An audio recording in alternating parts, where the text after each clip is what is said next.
So I titled the talk, Water, Water Everywhere, Not a Drop to Drink. I think most of you know about this. And I think that, as the picture shows, this is not simply a slogan, but it is real. In fact, I remember doing a water project in coastal Sarawak in the island of Borneo.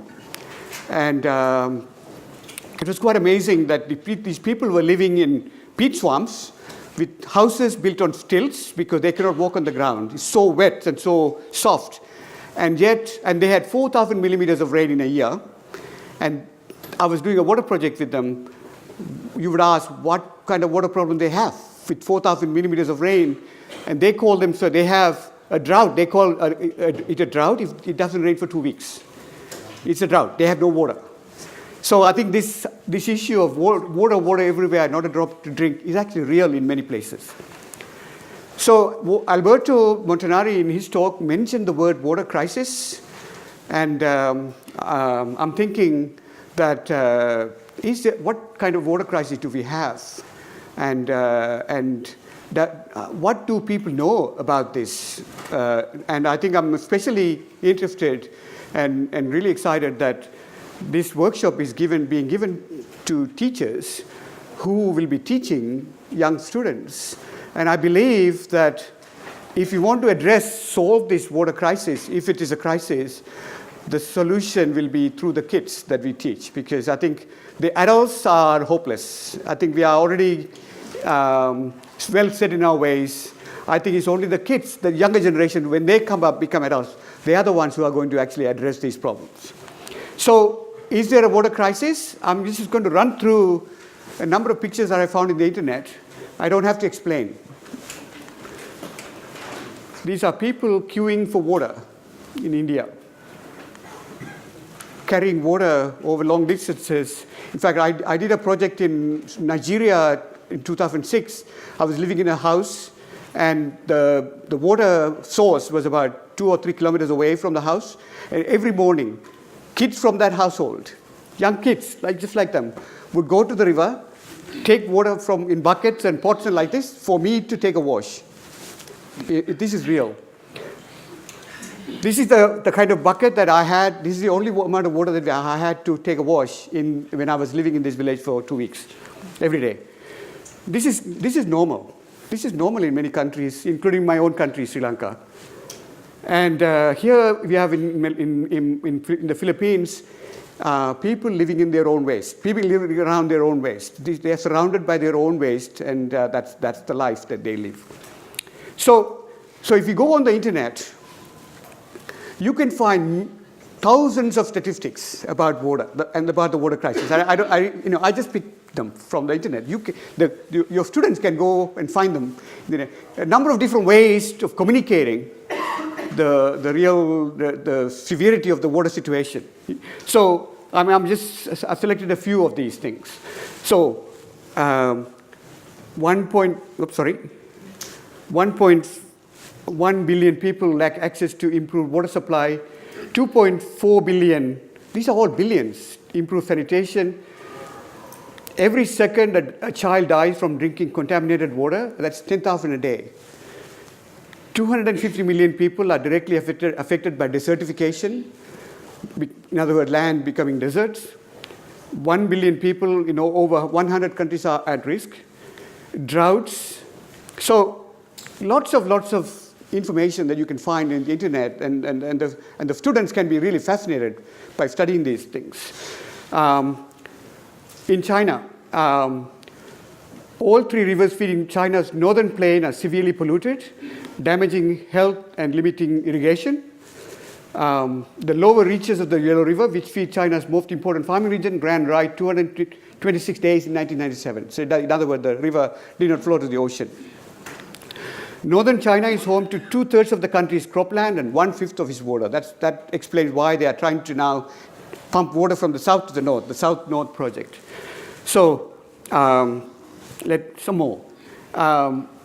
In the Middle East, of course, water is the most precious resource, more important than even oil. And I think most of you know the competition for water from the River Jordan is still the major source for the conflict, the Palestinian conflict, the water, access to water. I've just come back from a trip to Ethiopia, and with respect to the Blue Nile, there's intense competition and arguments about how to share those waters between many of these countries that are being fed by the Nile River. So clearly, there are plenty of examples that you can find in internet, just readily available, to illustrate the so-called water crisis. So why is there a water crisis? Is it real? Is the water crisis real? So let's try to find out. Because I always find out, you can, just like you have your bank balance, you manage your money, money comes in, money goes out, you can actually do the same kind of thing for water at any scale. And so let's look at the demand side of things. How much money, how much water do we need? So we can do simple calculations. One person requires 1 cubic meters of water for drinking per year. 1 cubic meters per year per person for drinking. That's for drinking water. Now, about 10 times more water you need for domestic water use. This includes drinking, cooking, bathing, sanitation, all of these things. That works out to about, on average, 20 cubic meters per year per person, compared to 1 for drinking. If you go further, all the industries that we have, that we produce the goods that we use, they use about 100. So you go from 1 to 20 to 100, but then of that order, another order of magnitude higher, 500 to 2,000 cubic meters per year per person is used for agricultural water withdrawals, which is really food production. Okay, so we use 10 times more water than we use for industrial use, and then 100 times or 1,000 times more than we use for drinking. So if there's a water crisis, it's not a drinking water crisis, as you saw. People are carrying water and so on. You think that they're carrying water for drinking. That's the impression that you get. It's a drinking water crisis. It's not really a drinking water crisis. It's a water for food crisis. It's a food crisis that we have. So water crisis is really a water for food crisis. And so people living in the cities, as I was in Australia, we are always told by the government, you are using too much water, and we are being made guilty for using all that water. But really, it's not the city people who use the water for drinking that are the problem. It's all the water that is going into food production. That's where the real crisis happens. So let's go into some detail. I just put these pictures just because I think some of your students will be interested in this. So how much water do we use to produce the food? For example, here, these are the units water requirement, which is the amount of water, volume of water that is required to produce 1 ton of food. Okay, so when it comes to rice, of course, rice needs more water. So 3,600 cubic meters of water per ton of food. And it comes down to 1,900 for maize and so on. Okay, serious numbers. But when you go to meat, let me remind you the numbers. About 2,000 to 3,000 cubic meters of water per ton of food. When you go to meat, that number multiplies. 1 egg, 3,200 cubic meters of water. And it goes up all the way to beef, 20,600 cubic meters of water for 1 ton of food. So something like 6 times more, or 7, 8 times more than the vegetarian food. So, if those of us who are eating a lot of meat, we are also drinking a lot of water. We can actually, the kids can go in and we could like hamburgers, they go to McDonald's and so on. So this is a Japanese friend of mine who gave me this slide. Required water for fast food. A beef bowl, this is Japanese, mostly Japanese food, almost 2,000 liters of water for 1 beef bowl. 2,000 liters of water. Hamburger, 2,000 liters, and so on. And pasta, you don't noodles, 120. So meat consumption has a huge impact on the water crisis, if at all. So we can summarize all these things in terms of where the water is going. So I'll start at the bottom here. global average water withdrawals per person by country. So on average, globally, we are using at the moment 800 cubic meters of water per person per year on average. But that number is only 50 in Nigeria. So there is wide disparity between countries. Nigerians are able to survive with 50 cubic meters of water compared to the Americans who use 2,000 cubic meters of water. Okay, so we are profligate in America. Italians, 1,000, they're close to their global average. Mexico, 800, and so on.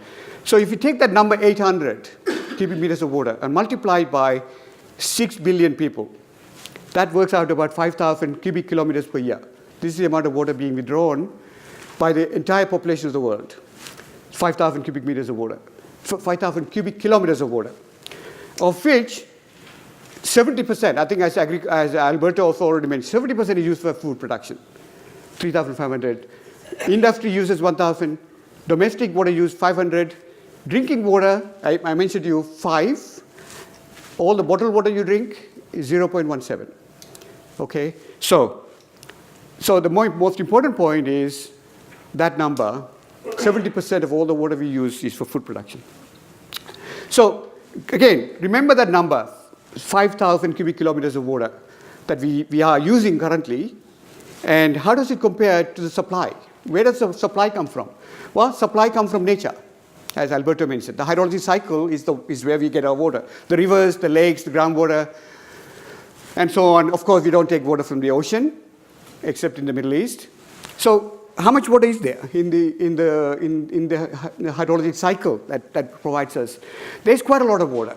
I mean, even if you just take the river flows that goes to the ocean, that is already 45.5 times 1,000. So that's 45,000 cubic kilometers of water that goes in the rivers, it flows in the rivers, compared to 8,000.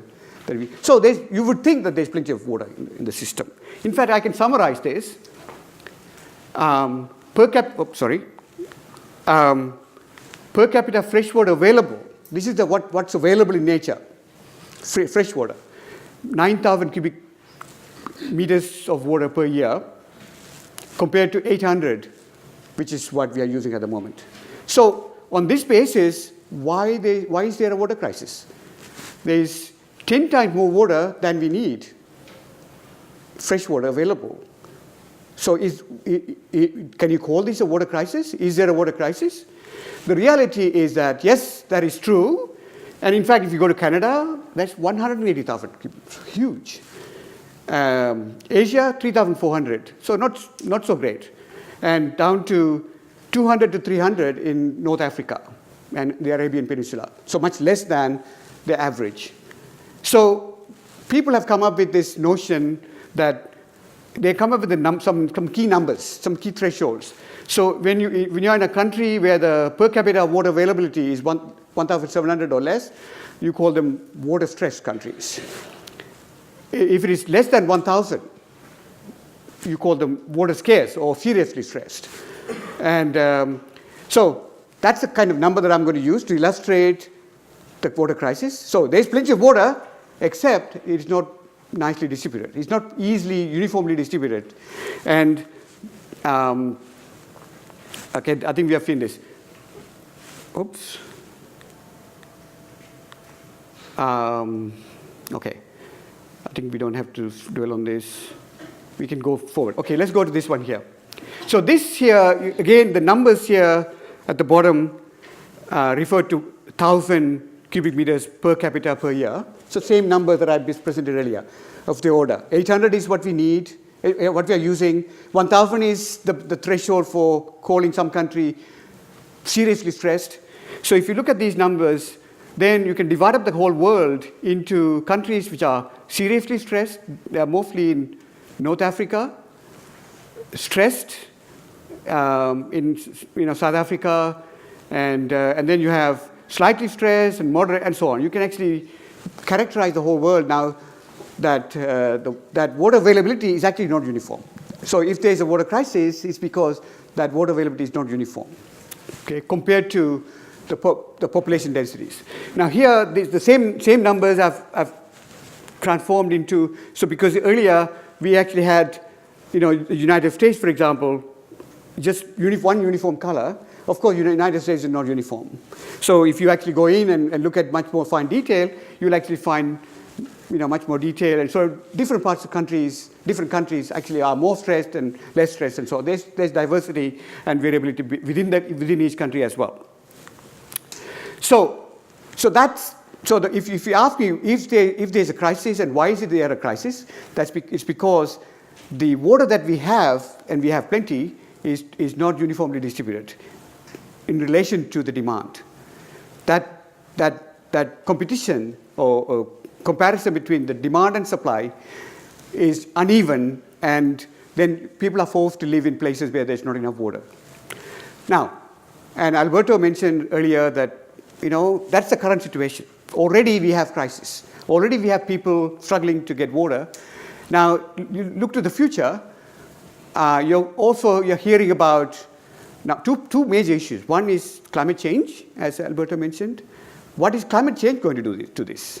And secondly, we have 6 billion people right now, and if 6 billion becomes 10 billion in the next 30, 40 years as they forecast, what's going to happen to this distribution? Those are the two major issues that we have to think about in the future if you want to manage this.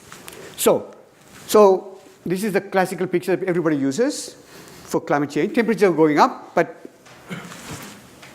it has implications. This is over the last 20th century how climate has changed in different parts of the world. Okay, some places of course, as Alberto mentioned, the total amount of water is always going to be the same. The distribution is going to shift. People are not going to easily shift, but the water distribution is going to shift. So countries which had plenty of water may not have enough water anymore because the climate is shifting, or countries which had not enough water may become better. So this distribution is changing as a result of climate change. So I consider this one kind of an uncertain future. We don't know exactly what's going to happen because every place has a different way of responding to climate change. So I'm close to home. I'm originally from Perth, and in the last 100 years, Perth's water supply, the rainfalls, or these are the actual supplies to the dams in Perth, have been dropping from about that number to that number, and then back to that number, and we are right here. And so Perth is actually struggling to actually supply water to the community, and now they have already built 2 desalination plants to deal with this. That's a rich country which has all the energy resources that they need. They can do this, but this is not possible in many other countries. The other problem is population growth. We are somewhere here, 2012, 13, so we are somewhere here, and people are forecasting that we'll go up to something like 9 billion in the next 30 years. So what is this going to do to this plus the climate change? What is this going to do to the distribution of water supply against the distribution of demand? That is the focus of the future water crisis. So on top of the population growth, we also know in many parts of the world, consumption levels are also going up. That people are demanding to have more water. They cannot live with 50 cubic meters of water as they do in Nigeria. They want to have more, and they want to have food. And the best example to illustrate the change in consumption patterns is China. So, and China's consumption patterns are changing. So why is China important? Well, China is has the biggest population in the world, 1.3 billion, and they're growing at the rate of 8%. So their lifestyle, their affluence is improving. So that means that they are demanding to have the things that they never had, the Chinese people. And so one of my colleagues, Professor Savanay, who's going to speak later, they calculated the amount of water used to produce food per capita in China. And I'm not going to present all the results here, but they looked at how consumption patterns are changing in China. They did a very thorough study of this. And this is an illustration of what they found. So this is the per capita water requirement for food at 3 different levels. But let's not go into the detail, but look at the back picture here, 1961 to 2003. Look at the cereals, and the blue is cereals and roots.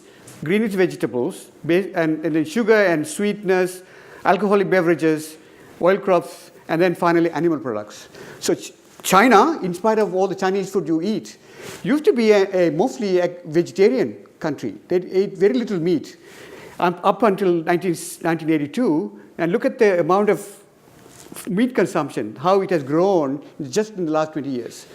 Now, if you look at that number, multiply by the amount of water you need to produce that meat, you can imagine how much water that they now need in China to supply the food that they eat. So this is serious. Consumption patterns are changing dramatically in China and in many other parts of the world, including India, by the way.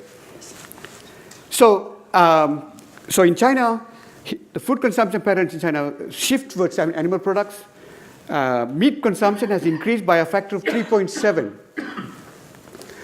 3.7 from 1980 to 2003, 4 times. A significant increase in vegetable and fruit consumption, 4-fold increase since 1961. So that requires water. And China, with that huge population, doesn't have enough land to produce all the food that they need. Okay, that explains why I think those of you who know, you read the newspapers or you travel to Africa, you know that the Chinese are going into Africa in big time, investing, buying land. They are also coming into Australia and buying land because they need the food. They need to produce the food. And Africa seems like a perfect place to grow the food that they need back in China. So this is serious business. And there's going to be conflict and competition for that food because the Europeans need that food too.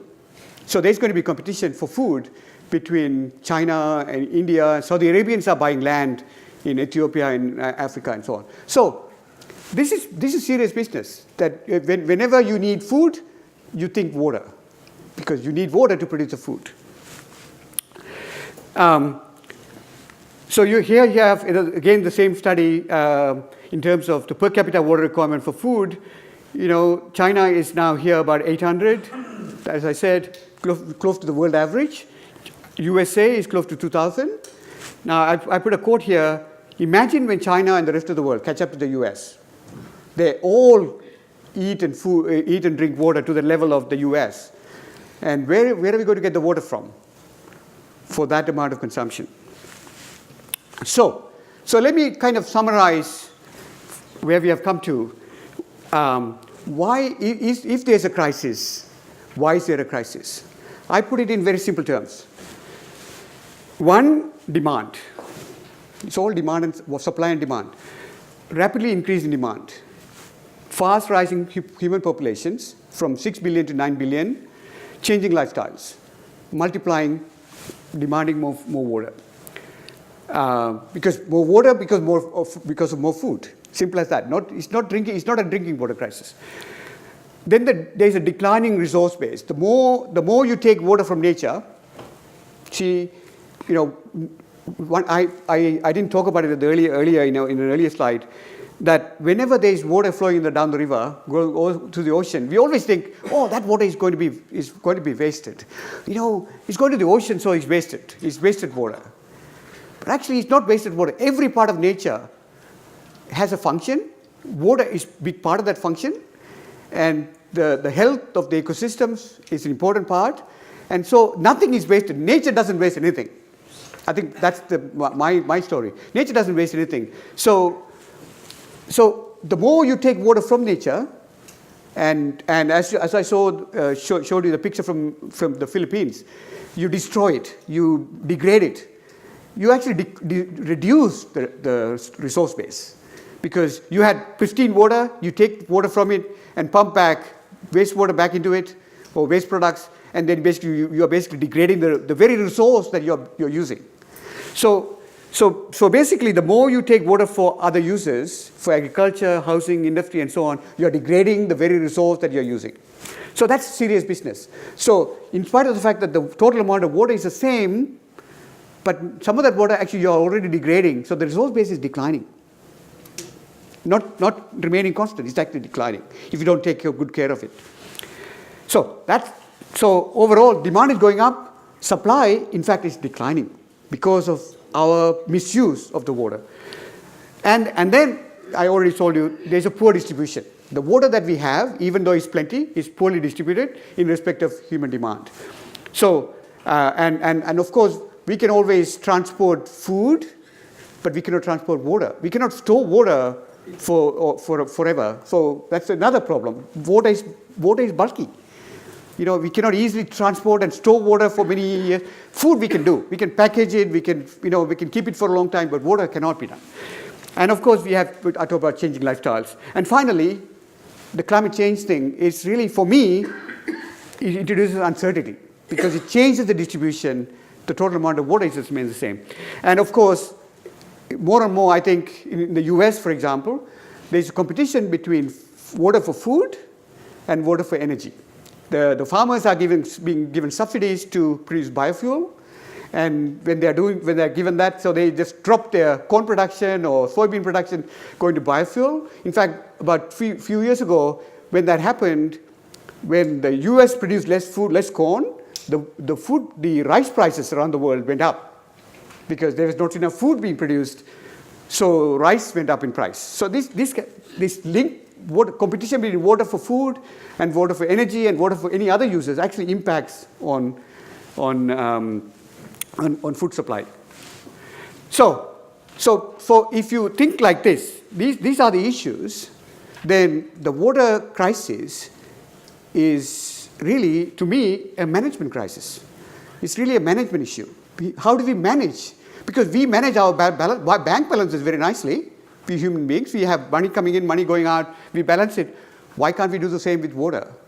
It's a simple issue. So I think that I see the water crisis as a management crisis, and basically it's a management in the context of fast increase in demand, decline of a poorly distributed resource, and in the presence of considerable uncertainty, and subject to significant social and economic bottlenecks, taboos and subsidies. I don't know how much time I have. I can tell you a story. I was living in Australia, in Perth. As I told you, we were all, the city people were accused of being, careless with water and so on. But the same water supply system produced water for the market gardeners in Perth.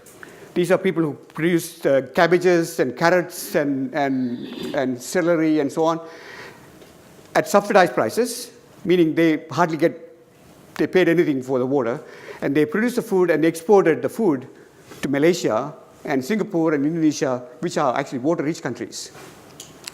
So there are all kinds of bottlenecks like this, that governments are providing subsidies to one part of the community because if water is actually priced right, that kind of thing will not happen. Water-poor country like Australia would not waste water, produce food so that somebody else can produce somewhere else better. So there are all kinds of bottlenecks and subsidies have been introduced to the system that prevents this management problem. So the management crisis that I just told you about, if it has to be managed properly, then we have to look at it all in broad terms, including the valuing of water and the environment. The environment and the water has to be given the right price if you want to really solve the problem. Otherwise, everybody will put bottlenecks and walls, tariffs to prevent the problem being solved. So if you talk about solutions, then if you know the problem, what caused the problem, then solutions are easy to visualize. So reduce demand. Of course, I don't envisage population control. I mean, that's out of the question. But changing lifestyle, we can. Improve efficiency. We can use water more efficiently. Reduce waste and recycle. And protect the resource base. Move toward rainfed agriculture instead of irrigated agriculture. Protect the environment. Alleviate poor distribution. Of course, we use irrigation, but we can also use other ways to alleviate the poor distribution that we have. Virtual water trade is something that I'm going to talk about. And then assess and reduce uncertainty. This is a pitch for scientists. We want to understand how the water hydrolysis cycle works, because if we understand the system better, we can predict better and we can manage better. So I think, as Alberto mentioned, we don't fully understand the hydrolysis cycle yet. The more we understand, the better we can predict and manage. So that's the scientific pitch. So I'm going to just run through some of the simple things that we can try and do, and we can encourage young children to think about. So change behavior patterns. Watering lawns, do we have to wash cars? You have to use high quality fresh water that we use to drink to actually wash cars. Should we use potable water for these uses? Should drinking water be used to transport and dispose household and industrial waste products? That's what we do. Why should drinking quality water be used to transport household waste over large distances for dispersal or dispersal? Even our toilets. Do we have to use so many? I mean, people in the satellite, the rocket, what do you call them? The astronauts, when they go out, I don't think they use flush toilets, and they manage to live there. So in this day and age, 200 years after the toilet was introduced, why are we still using the same technology? Isn't there a better technology? Because there's a lot of water being used there. Cut down waste. Over 70% of global water withdrawal goes to agriculture, as I already mentioned. But 60 to 75% of the irrigation water never reaches the crops. 70% is wasted. So 70 times 70. So it's a lot of water being simply wasted in the name of producing food. So we can actually improve water efficiency for agriculture and so on. Drip irrigation, for example, reduces losses. Losses can be brought down to 5%. And still, people are not doing it, except perhaps in Israel. Water is commonly treated as if it has no substitute. This is only true for water we drink. Of course, we have to drink water. We cannot drink anything else. We cannot produce anything artificially to drink. It has to be water always. But everything else, there can be a substitute. Okay. I would suggest that irrigated agriculture, because it's highly inefficient, we can be replaced by rain-fed agriculture. So I think the people who really benefit from irrigation schemes are the big multinational companies, because the real people who are living in the land actually never benefit by this kind of thing. So really, I think we can encourage rain-fed agriculture. Protect water resources from pollution. I think I've mentioned this already. This is important. Rationalize the use of water. Raise its price. Because if the price is right, people will begin to use it properly. So that's very, very important. I think that's very hard to achieve, but this is very, very important. Price has to be right. Okay? Price of water must include the real cost of water, including environmental and replacement costs. I think this is the most important thing. This is what I mentioned in Australia. They're giving free water to people in Tamil Nadu in southern India. The government is giving free electricity to people to pump water from the ground. And so the people are just using water like left and right. And as a result, water levels have been dropping. They've already dropped something like 100 meters in parts of India. Because it's all free. So they can just keep on using water. So I just want to finish this with I mentioned about distribution of water. So a hot topic now being debated in water sciences is the idea of virtual water trade. That so one country has more water, another country has less water, then what they should do is try to come up with a barter system that the country that has more water or can use the water more efficiently can use that water, produce the food, and export it to the other country. And that country can use its limited resources of water to do other things with the water. This simple idea is actually catching hold. Nobody's actually acting on it. It's just happening. So the idea of virtual water trade is that if it requires 1,000 tons of water to produce a ton of wheat, let's say, importing a ton of wheat means 1,000 cubic meters of water does not have to be mobilized locally. So in other words, you're saving that water. Now this is an example. So if two countries, one water rich, one water poor, they can do this virtual water trade. But it can also be used to look at countries they can use the water differently, more efficiently, in different efficiencies. This is Japan and the US. 1 ton of soybean in the US requires 1,700 cubic meters of water. In Japan, they can only do it in 2,500. That's a saving of 800. So that Japan, what they should do is actually import the soybean from the US and not trying to produce it itself in the name of nationalism. You save 800 cubic meters of water. So this is a gradient. Whenever there's a gradient in terms of water supply, but also water efficiency, that actually encourages water being exported, virtual water being exported. And efficiency actually is very different between different countries. So here you have the water required to produce 1 ton of maize changes region by region. So in the US and or Australia, US and so on, they can produce this 1 ton of maize with much less water compared to Africa. So it really increases dramatically. So the efficiency is different because of better technology, better use of water. Okay? So there's an efficiency gradient between countries which can be mobilized. So this is an example of the actual amount of virtual water being exported from different parts of the world to other parts of the world. So these big arrows are the amount of water, virtual water. This is not real water. This is food. When America sells soybean to Japan, they are basically exporting virtual water. And so America is the world's biggest exporter of virtual water. Australia, being a very water-dry country, and still it's the second largest exporter of virtual water. And of course, then there's Canada and so on. But really, already there's a lot of water being exported, virtual water, in a virtual way. And it is actually having an effect. So I'm going to, I'm actually finishing. So this is an example of how virtual water trade is actually helping matters. So here you have virtual water balance in countries. So this is the colors represent countries that are exporting to countries that are importing virtual water.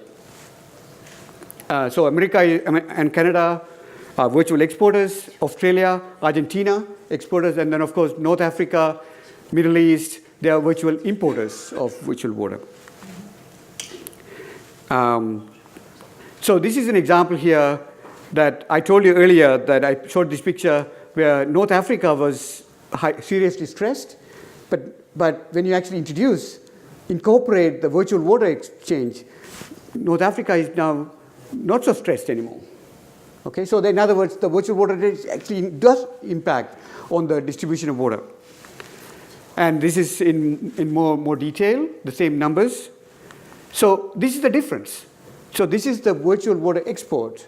And you can see already in this picture, the exporting countries, where I live in Illinois, is the world's biggest exporter of virtual water, right here, the Midwest of the US, Argentina, southeast of Australia, Europe, and northern India, so on. So these are actually virtual water trade amounts.